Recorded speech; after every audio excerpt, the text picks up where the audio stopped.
বাংলাদেশ স্বাধীনের পরে সবচেয়ে কলঙ্কজনক অধ্যায় যে হত্যাটা হচ্ছে বিডিআর হত্যা। পিলখানা হত্যার মাধ্যমে সেনাবাহিনীর যে সাহসী দেশপ্রেমী চকুর সেনারা ছিল তাদের সকলকে হত্যা করা হয়েছে।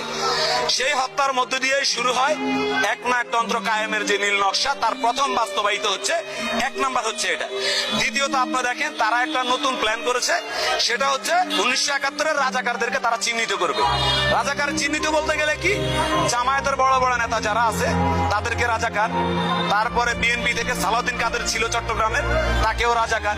এভাবে তারা একটা রাজাকারের নাটক তৈরি করছে, যেই নাটকের মধ্যে দিয়ে রাজাকারের নামে আন্তর্জাতিক অপরাধ ট্রাইব্যুনাল করে তারা ফাঁসি দেয় বাংলাদেশের অসংখ্য সিনিয়র রাজনীতিবিদ দেশপ্রেমিকদেরকে।